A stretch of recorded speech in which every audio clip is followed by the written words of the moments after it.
Welcome back to another episode of Autism Labs. And as a continuation from last week, I'm talking to Johnna Oppermann, who is a consultant for us for john13.org, has helped us set up an amazing community program.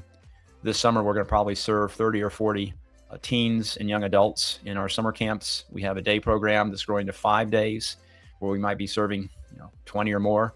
And ultimately, we're going to have a residential program. We already have a respite program where parents can take off for weekends and we'll take care of their sons and daughters at our respite house, and the staff knows them. So we've made a lot of progress over the last couple of years that we've had this podcast, but we wanted to continue from last week and talk about the importance of culture. And when you're looking for a program for your son or daughter, some of the things to look for. And, what are the gotchas? And I want Johnna to sort of speak to this because she's certainly from the other side had to do this for parents that are coming to her programs at the different nonprofits she's been associated with. And she certainly has helped us and a lot of other parents in looking at alternatives. So Johnna, any thoughts on this? One of the things that I learned from a CEO that I was under, who was also a mom, was she would jokingly, but kind of serious too, say, come hide in the bushes. Like, we don't have anything to hide. Come look, come watch. What do you need to feel comfortable? And I think just that openness and that transparency can look many ways. However, that also looks like how do they receive your feedback? How do they receive questions? Is there walls that you hit that they're not willing to discuss with you? Are there clear expectations for parents? And do they really get to know you and your child? Because a lot of programs just will accept applications because they're desperate for enrollment. I understand that. When you're looking for a long-term solution for your child, or even one that I believe is a signal of quality, is they will really get to know you. It may be a longer process, which can drive some parents crazy because they're desperate as well. However, if we're making a commitment that we believe we can serve your child and we can really do it well, how can you do that if you don't know them well enough to know really what are their triggers? What does their past look like? How did they transition into different programs? What did their 18 plus program look like? Have they been in private school? What did that private school look like? How the cadence of that school and the expectations, and where are they coming from, so that then they can create a very intentional and thorough plan for what their transition into your program will look like.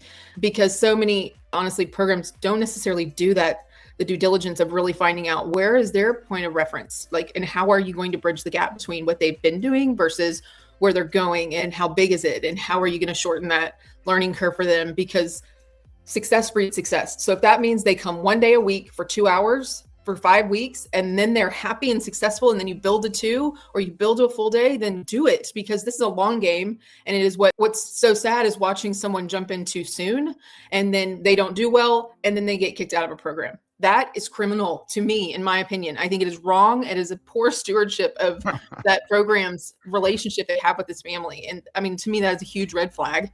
If you see people getting kicked out of programs, they have not vetted the family or the process of intake well enough.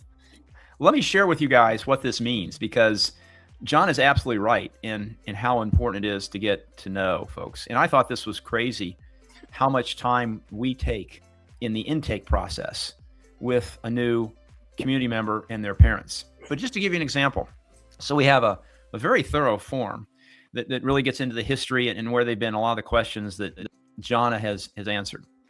Now, sometimes parents, though, will quite honestly not tell the truth. Mm-hmm. Because their son or daughter's gotten kicked out of other programs, or maybe has a behavior that's a little bit more aggressive than they want to let on because they want in the program. I'm scared. Yeah. Right. And so we will also then go visit them at home. Yep. We will see their son or daughter in the home environment and what that's like and how they behave there. We may bring them then to a volunteer day or some kind of a day or two where they can interact with some of the other community members, and we sort of get a sense for, do they enjoy it? What accommodations are we need to make for them? How reticent are they? How receptive are they? Are they more of an extrovert or shy? I mean, you learn so much, right?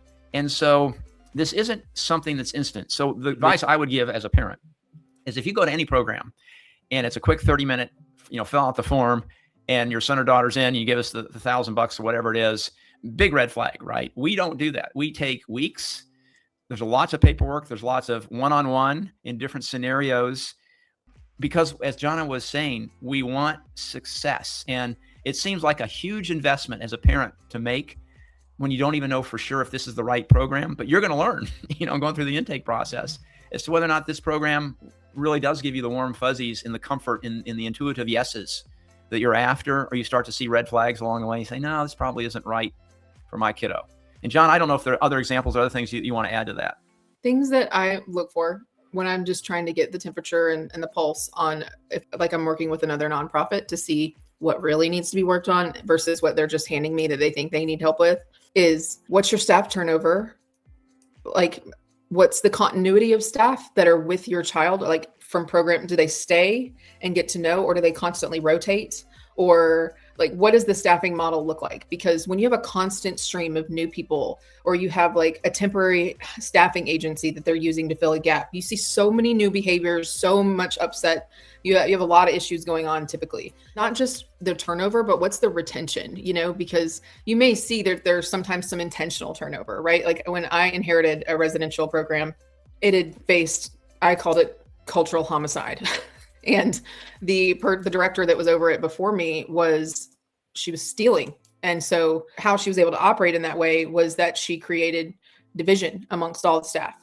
And because if everyone was connected and talking, they would start to put the pieces together. And so there was some intentional turnover that happened during that time, but it was change management at its finest. It was a big, huge challenge. But what I found is that when we opened the door and just allowed people to talk freely and be open, then we started to retain people. And yes, we had turnover, but the retention was for the good staff. It showed a very different number. It showed a different story, if you will, that, okay, they retain good people. It's not just the turnover. I would say those are the biggest things, to be honest. I mean, I could go off forever on this, but I think, how are they intaking, and what is the plan that they come up with for what's the process that they go through to come up with a transition plan for your child? How do they figure out what that should be? Are you a part of that process? Do you get to have a say in that process? And what else do you get to have a say in? Because you should have a say in a lot of it. I mean, yes, it's a program that you will have to fit into, but feedback should always be welcome. It should always be welcome. And do you know how and who to go to, that if you have an issue, or if you don't know what to do, or if you feel uncomfortable about something, how do they handle those situations? Let me dive into a couple of things you've said, which I think are really important, and share some personal examples of this, right? So before Johnna became involved, we had the University of Texas for 6 years help us with our program. And we didn't have, quote, turnover, because the students were getting credit and they would come in for a semester or two and work with our son and collect all kinds of data. And we had, special ed students and speech folks and all kinds of different departments involved. And there was natural turnover at the end of the semester, but we'd have a few that would want to return, right, after the semester was over. But what's happened since the culture's changed, and since we've really emphasized culture, is a lot of people want to return. We've got 2 or 3 colleagues right now that are in nursing school. Several have graduated, and they still come back. And even though it's 1 day a week, the joy, the juice, the culture is such that they don't see that in their current job, and they don't get it anywhere else. And so not just looking at turnover, which I think is super important, but what's the sense, what's the feel of the environment, and how many folks have come back or are still there, even though they have something else that maybe is going to pay them more money. And I think that's an important part of the conversation, is pay. And one of the things that I've learned is culture is not solved by pay. No. People do not work in this space because they're going to get rich. You can make more money doing a lot of other things. That doesn't mean you can't pay them a bare minimum wage, right? So we have stipends, their bonuses, there are other ways to supplement whatever the base pay is. So it is a reasonable amount, and there's enough joy and excitement and just feeling that I'm making a huge difference in people's lives, and I'm really important, which every one of our team members are, that's what creates the low turnover and the retention rates. And John, I don't know if you have any other thoughts around compensation and pay. Yes. And that mix, but it's something that every parent has got to think about, especially if you're going to try to do something on your own, which we tried for a while. And it is so hard because you have no career path. Mm-hmm. You can't have the backups, and you have the backups to the backups and all the other things that you need. But there are some things just to think about with compensation. John, I didn't know if you had anything else there. In my experience, really, like a raise or a bonus, once you are at a living wage, right? Like a fair wage that's a living wage. Beyond that, it may be at the very most last 3 weeks, the high that they get from that. That is not going to keep people. It's not. I mean, paying a living wage is the base, right? Really, people leave or stay at a job for personal reasons. They're driven by them. Like, it could be location, it could be, the management, like leadership. It could also be room for growth, either, horizontal growth or vertical growth within the organization. Or it could also be, opportunities for growth, even within areas that they are passionate about that may serve the organization well. Again, it's a relational thing. And so really getting to know and establishing trust with your staff and that they have opportunities to grow, then they see a future and they want to be a part of it. And their experience and the quality of experience that they have is a direct correlation to the quality of experience the families and the participants have. There's some ways to think about this that I've come to learn that were not at all intuitive or obvious to me. And it's about being the authentic you. And I'll give you a couple of concrete examples. So a lot of the gals wear jewelry and nice clothes. We're getting graduate level students, or we're getting, professionals in some cases. But in our environment, jewelry is like a target, for at least for our son. If it glitters, he's going to pull it. He's broken necklaces before and everything else. So we ask them, take it off or not wear it. And then in some cases, they'll wear baggy sweatshirts just because, depending upon whom they're with, there might be some pinching going on. Mm-hmm. It tends to dissipate pretty quickly if there's not a reaction. But if it's a pinch on a bare skin, it hurts a lot more than if it's pinching through a thick sweatshirt. Mm-hmm. Well, that makes everyone look less attractive or more homogeneous. You're like, all the jewelry's gone. Oh, perfume, no fragrances, right? Because some of our guys and gals, they're very super tactile oriented or super smell oriented, and they'll pick up on that scent and they'll want to be right next to you, and it just causes all kinds of problems. So you have to change what you wear and what you put on when you're here. And that's a bit disconcerting at first, right? You want to look nice and you don't want to come across as like you just got out of bed. And that's not what happens, but it's this willingness to not wear the jewelry or not have the greatest looking outfit on, or to dress a little bit differently because you're going into an environment where there's certain triggers. And one example that happened, I think it was this week, is one of the gals changed her hair color to bright orange. And it set one of the guys off. And we didn't know why. We didn't know at the time what was going on, but he had a very negative reaction to this bright orange hair. So either you change your hair color back or you wear a scarf or a hat or something, right? You don't know this ahead of time, but you have to have a willingness as a staff member to, change whatever that trigger is so that you can still work productively and engage with the community. And that's just accepted. And I think this is, John, a part of what you've been able to help us build with this culture is that people get it. It levels the playing field. Everyone's wearing the same stuff. Everyone doesn't have jewelry. Everyone doesn't have cologne on if it's a guy, or a perfume if it's a gal. And so everyone is sort of feeling like, hey, I'm the real person. I'm not trying to hide behind fancy clothes or jewelry. And there is something that I think that's very helpful and almost spiritual when you get a team of folks together and all the facades are gone, because everybody's there for the same reason, which is to serve, the community members. And I don't know, John, if you have any other thoughts along those lines. It's just an observation that I thought was interesting and very counterintuitive, but something that you can see when you walk into any new program. And if you see some folks dressed to the nines that are interacting with special needs folks, to me, that would be of concern. I don't know. Yeah, I think it depends on the environment, right?